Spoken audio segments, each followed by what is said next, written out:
Inactus 6th of October University won their first place globally in finance in Motion's Innovation Race for Sustainability competition held in Germany's Frankfurt. Inactus team, which represented Egypt, gained mastery over teams of 4 universities from 4 countries: Germany, Tunisia, Morocco, and Ukraine.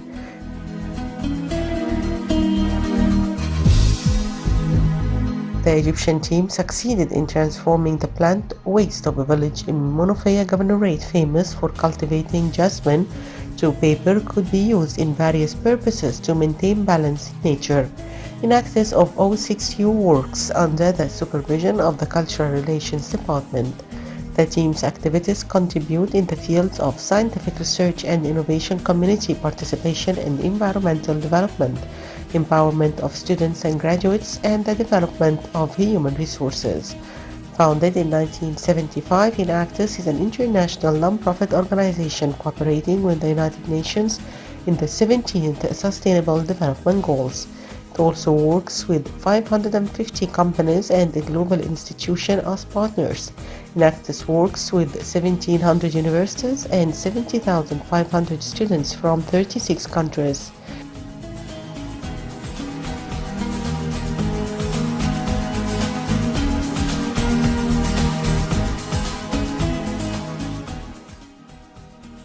Inactus provides a platform for university students to collaborate with the business and academic leaders in the development of entrepreneurial-based projects that empower people to transform opportunities into real sustainable progress for themselves and their communities. Inactus uses the power of entrepreneurial action to improve the quality of life and standard of living for people in need. Its main aim is to enable progress through entrepreneurial action to transform lives and shape a better, more sustainable world.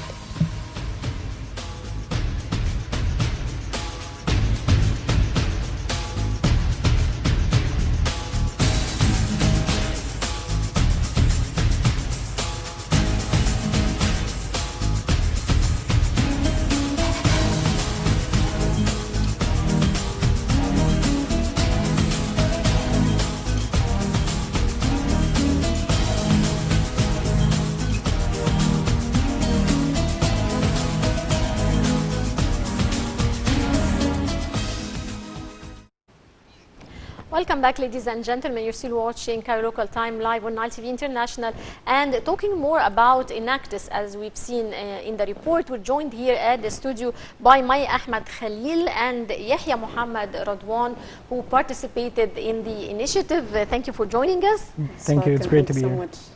Right, I will start with you, Mai, and I would like you to tell me more about the competition and the details and the experience that you've passed through. We've been through 2 competitions. One was like last October in United States of America. The other one was so recent, last month, in Germany, Frankfurt. The first one, we competed among 36 countries across the world. We got the second place all over the 36 countries, whereas in the Germany we competed among 5 countries and we took the first place. Right. Well, Yehya, Inactus is an international non-profit organization. Exactly, yeah. Cooperating with the United Nations. Would you first tell me more about the foundation of this organization and more details about it? Well, Inactus started off as a small entrepreneurship program, and it was back in the 70s. Right. And I think that was in exactly 1975. It was founded by a Texas attorney called Robert T. Davis.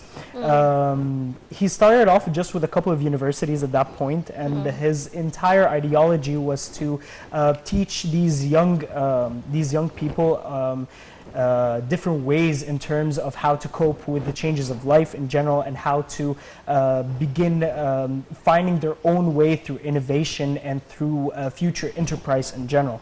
Hence, Inactus being called SIFE in the beginning, as in students in future enterprise.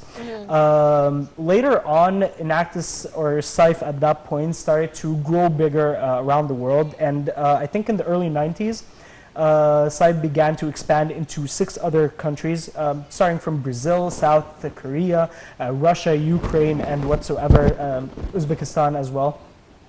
Starting at the early 2000s or the 21st century, SAIF began to expand even more internationally to Europe and to Asia at that point on a bigger scale. And the first Enactus team, or the first SAIF team here in Africa, was, I think, in South Africa at that point. And just a year later, in 2001, was the first SAIF International Cup, and that was held in London, England. And at that point, the foundation itself, or the realization that SAIF, or international enterprise or social enterprise, began to take a different or a modern shape at that point in its future term right now, as we know it as entrepreneurship. So yeah, and starting from there, back in 2004, Enactus, or SAIF at that point, was founded in Egypt. And ever since then, we've already won 2 World Cups, led by the UFE, or the French University in Egypt. And yeah, and I guess back in 2012, that's where the name changed into Enactus. And I guess the name itself right now explains more about what the organization holds in terms of ideologies, in terms of concepts. So yeah, that's pretty much it. Right. And Maya, in your opinion, what are the most important goals of Enactus? Actually, Enactus stands for 3 different words. N stands for entrepreneurial, ACT stands for the action, us, it means us, the people doing that. Right. Enactus, like, it teaches people so many things, most importantly, self-improvement, responsibility, dedication, perseverance, how we conquer the fears, how we improve, how we take the ways to improve the people's standards economically, socially, and most important, environmentally. We just like start the projects to improve the people's life, to even improve the conditions, whether economically and socially. Right. Yehya, how did you prepare to participate in the competition, and tell us more about your presentation over there? Well, obviously it was a first experience of its kind to us at that point, and it felt like we were getting ourselves into this new territory that we knew nothing about. So it took us quite a while to just get our heads wrapped around the situation itself. So it kind of took us at least 2 to 3 months in order for us to prepare for the World Cup at that point. And that was our first international participation in terms of an Enactus theme here in Egypt.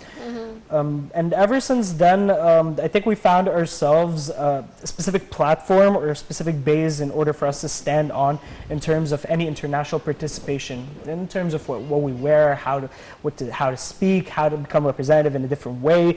And I guess that helped us a lot back in July, this previous month, around in Finance in Motion. And I guess we've learned a lot from our experience in the World Cup.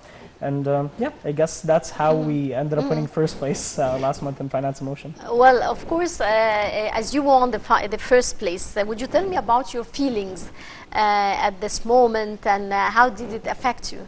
Actually, it was one of a kind, because we've experienced so much failure in this place in order to appreciate that we won something. Actually, we weren't used to achieve anything earlier, like 2 or 3 years before. Yeah, just like last year, we won so many titles, being the national champion of Egypt among 57 universities, followed by 2nd place worldwide. It was something literally nice. Like, we were very proud of that achievement, and that we've approached something we've been dreaming ever since we joined the student activity itself. We've been dreaming to reach this final stage. It was something really enthusiastic, cheerful, and so proud that we've achieved such thing. The competition itself was so diverse.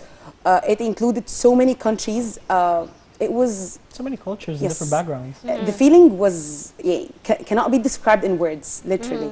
It was amazing. Right. Yehya, I would like you also to tell me about your feelings when you qualified to the final stage of the competition. Wow.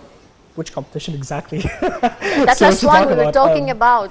The World Cup in general. Yeah. Well, the World Cup itself, it was crazy, honestly, at the beginning, because even though I know from the very beginning that our work is for the community rather than just headlines, competitions, or whatsoever, but it felt really nice to be a part of this international festival, as I'd like to, Yes, it was an international festival. to describe it as, because it's not just a competition; it's a celebration of different cultures, a celebration of different different backgrounds and different projects, different ideas, with us as young entrepreneurs learning all from each other's ideas. So it was a great experience, honestly.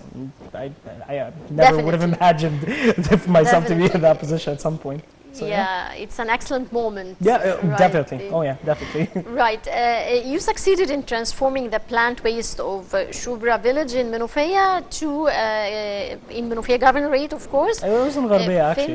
It was in Gharbia. Yeah, Shubra is actually in Shubra Gharbia. Blula. Oh It is yeah, in- Yeah, it's actually in Gharbia. Okay, it's Shubra Bula. Blula. Blula. Lula. Yeah. Okay. very true. Okay. Right. And it's famous for cultivating jasmine to paper. You've transformed this. Tell me more about the technical part of this. Actually, the starting of the project was to get an organic fertilizers using some worms called vermi, using red earthworms. The idea of the project was to create an organic fertilizers instead of the chemical cheap ones, because the farmers of the village used to put that organic ones, the natural fertilizers before, but right now it was very expensive for them, so they took the cheap chemical ones rather than the organic ones. Okay. So the initiative of the project was to let them use this or organic fertilizers from the vermi ones in order to enhance the soil fertility, the production rate, and even the yield of the soil itself. That was the main idea of the project. Then, by converting the jasmine wastes using the vermi, that was the main initiative. Okay. Then, the second cycle of the project was to produce the jasmine oil from the jasmine paste. Okay. The extraction of the oil itself was then after using the organic fertilizers named vermi. Then the recycling paper from the jasmine waste, that was our second phase of the project in financial motion. Great. Tell me, why did you choose this village specifically to be your target?